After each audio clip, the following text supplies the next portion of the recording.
Bonjour, ici Phil de Blank du clan Montréal 514 et pour mon premier vidéo, je vais vous montrer un exemple de farming. Donc ici, je farm surtout l'élixir noir. Donc on voit que là, j'ai mes héros niveau 30 et j'ai ma reine ici qui est en upgrade justement pour le niveau 31. Je vais vous montrer ma composition là, pour farmer le noir quand j'ai pas de reine. Évidemment, il faut attaquer plus bas. Donc là, j'attaque des hôtels de ville 9. Et avec géant en souvent du G-Barge. Donc géant, barbare, archer. Et au besoin des sorciers. C'est jamais mauvais de traîner quelques sorciers. Donc vous voyez, je fais une belle ligne avec mes géants. Les sorts de guérison ici seulement pour qu'ils aient un peu plus longtemps. Euh, le jump ici pour rentrer au centre. Et bon, et le rage ici pour aider à aller vider le centre plus rapidement. Là.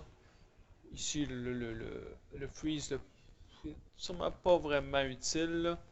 C'était pour stopper les X-Bow ici, là, mais bon.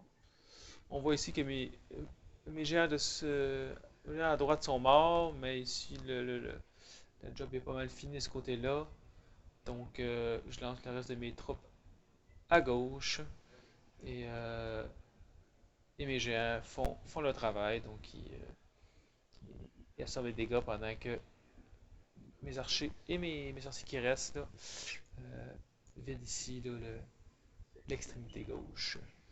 Donc, c'est ça. Donc, c'est pas ma composition préférée. Vous voyez, j'avais même pas mon roi pour cette attaque-là. Euh, c'est ça. Évidemment, ça implique d'attaquer des bases plus faibles, soit des bases abandonnées comme ça, ou des bases qui ont des défenses pas très avancées. Là. Mais, euh, mais ça permet quand même, on va voir si c'est une idée, là, ça permet de rentrer quand même au centre là, et d'aller chercher l'excès noir qui est souvent stocké au centre. Donc on voit ici ma composition, là, 16 géants, donc 10 Wallbreaker. Normalement, je traîne une vingtaine de barbares. Et le reste, c'est des archers et des sorciers. Là. Ça, c'est comme vous voulez, dépendant du temps que vous avez. Donc, les sorciers, évidemment, sont plus longs à faire, mais sont plus efficaces que les archers. Et donc, deux guérisons, un jump, un rage et un freeze. Là.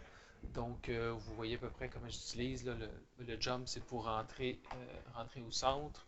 Euh, les guérissons, je les fais relativement rapidement. Là. Ça permet à mes géants de durer un peu plus longtemps. Le rage, encore là, quand les troupes sont rendues au centre, normalement, au du jump, là, parce que toutes les troupes vont converger euh, sur le jump, donc c'est un bon endroit pour mettre le rage. Et le freeze, normalement, quand j'attaque des hôtels de ville 9, je ne l'utilise pas, mais comme là, je m'en suis servi pour tenter de prolonger la vie de mes géants encore, là. Mais c'est pas vraiment nécessaire quand on attaque des hôtels de ville 9. Je pourrais faire une autre vidéo plus tard avec des hôtels de ville 10. C'est là que le freeze va être plus important contre des tours de l'enfer. Donc, c'est ça. J'espère que vous avez apprécié la démonstration. Et n'hésitez pas si vous avez des questions. Merci et à la prochaine.